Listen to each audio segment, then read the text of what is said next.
Di video kali ini, kita akan membahas contoh soal masalah yang melibatkan trigonometri sebagai aplikasi dari trigonometri lanjutan Matematika Peminatan kelas 11. Tapi sebelum nonton, buat teman-teman yang belum subscribe, kalian bisa tekan dulu tombol subscribe-nya supaya nggak ketinggalan update terbaru tentang konten matematika atau fisika lainnya dari saya.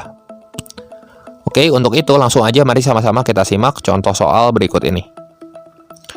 Nah, sebuah helikopter berada pada ketinggian 2001,5 meter di atas permukaan tanah. Dan seorang anak berdiri tepat di bawahnya. Anak tersebut berdiri di hadapan sebuah gedung. Nah, ia mengamati gedung dengan tinggi pengamatan 150 cm atau 1,5 meter dari tanah ya. Nah, jika sudut elevasi antara anak dan puncak gedung itu adalah 15 derajat, di sini 15 derajat.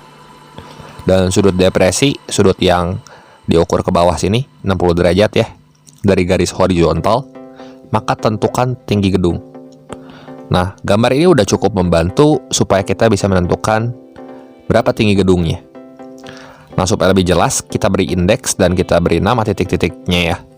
Kita buat garis bantu dulu seperti ini ya, dari F ke D, kemudian dari D ke C. Nah, kalau kita lihat di sini tinggi gedung adalah jarak dari titik C ke titik D kan ya. Nah, tinggi pengamatan anak itu adalah 1,5 meter. Berarti untuk mencari tinggi gedung, kita cukup cari FA di sini. Berapa sih panjang FA-nya? Kenapa? Karena panjang FA ini akan sama dengan panjang DG. Nah, nanti tinggi gedungnya tinggal kita tambahin aja 1,5 tambah DG. Ya, itulah tinggi gedungnya. Gimana caranya? Kita akan pakai gambar yang kedua di sini ya. Di sini kita fokus sama segitiga yang ini aja. Kan sudut ini 15 derajat ya. Ini pasti siku-siku. Yang ini pasti 15 derajat juga. Gitu. Karena saling berseberangan.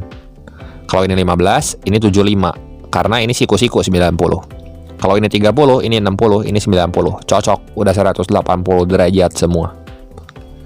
Nah, kenapa kita pakai bantuan segitiga yang ini? Karena kita akan menentukan berapa sih panjang AF-nya. Gitu. Di sini kalau kita lihat tinggi E ke A itu adalah 2000 ya. Nah, kita misalin aja di sini F ke A itu adalah X. Berarti panjang DG-nya juga X. Artinya tinggi gedung di sini adalah 1,5 tambah X. Nah, berarti tinggi gedungnya di sini adalah DC yang sama dengan DG tambah GC. GC-nya kita udah tahu 1,5. Berarti untuk mencari DG yang sama dengan FA, di sini kita akan menggunakan bantuan segitiga sembarang. Nah, di sini kita beri indeks aja seperti ini dan kita tulis data-data yang diketahuinya. Sudut-sudutnya kan seperti ini. Nah, kalau kita lihat ini 2000 min X, yang ini X. Nah, panjang ini kan sama-sama Y ya. Kalau kita meninjau segitiga siku-siku yang di atas, maka tan 30 derajatnya ini akan sama dengan Y per 2000 min X, teman-teman. Dan kalau kita lihat segitiga yang di bawah, di sini, tangan 75 derajat, itu tangan kan depan per samping, berarti Y per X. Sama ini juga depan per samping ya. Kalau tan 30 derajat, berarti kan sisi depan 30 adalah Y, dan sisi sampingnya 2000 min X. Nah, di sini Y sama Y-nya bisa kita samain. Y yang di sini, berarti 2000 min X, kita kali sama tan 30 derajat, tempelin aja. Kalau Y yang di bawah, X-nya kita kali sama tan 75 derajat. Nah, kita udah punya persamaan sekarang. Persamaan yang ini. Artinya, tinggal kita cari nilai X-nya, maka kita akan dapat tinggi gedungnya H. Udah seperti itu saja. Jadi, di sini, tinggi gedungnya 2000 min X kali tan 30 sama dengan X tan 75. Tan 75 nih yang jadi masalah yang mesti kita cari. Kita bongkar aja 75-nya jadi 30 derajat tambah 45 derajat. Sudut istimewa yang tentunya bisa kita hitung tanpa kalkulator. Nah, di sini berarti tan 75 derajat sama dengan tan 30 tambah tan 45 per 1 min tan 30 kali tan 45. Tan 30 kan sepertiga akar 3. Tan 45 itu 1. Yang ini tan 30-nya sepertiga akar 3 kali 1 berarti sepertiga akar 3 ya. Artinya yang bawah ini 1 min sepertiga akar 3. Nah, kita beresin. Kalau kita sederhanain perhitungannya jadi seperti ini kan. Samain penyebutnya aja. Jadi akar 3 plus 3 per 3 min akar 3. Kemudian kita rasionalin, kita kali sekawan. Kalau yang bawahnya 3 min akar 3, Berarti kita kali sama 3 plus akar 3 per 3 plus akar 3. Jadi berapa tuh? Akar 3 plus 3 kali 3 plus akar 3. Kalau kita hitung nanti 12 plus 6 akar 3. Kalau yang bawah, A min B kali A plus B, berarti A pangkat 2 min B pangkat 2. Ya. 3 pangkat 2, 9. 9 kurang 3, 6 ya. Ya udah, hasil paling sederhananya. Ini kita bagi aja sama 6 masing-masing ruasnya. 12 kita bagi 6 itu 2, 6 bagi 6 itu 1 akar 3. Jadi 12 akar 3. Nah, kita udah tahu kan di sini nilai tan 75-nya. Ya berarti tinggal kita substitusi aja ke sini. Supaya gampang hitungnya. Ini 2000 min X kali akar 3 per 3 sama dengan X kali 2 plus akar 3. Jadi di sini kita kaliin aja 2000 akar 3 per 3 min akar 3 per 3 X. Kita kaliin ya, akar 3 per 3 nya ke dalam. Ini sama dengan 2 plus akar 3 kali X. Nah kita kali 3 nih semua supaya hilang si 3 yang di bawahnya. Karena kan mengganggu kalau berurusan dengan pecahan ya.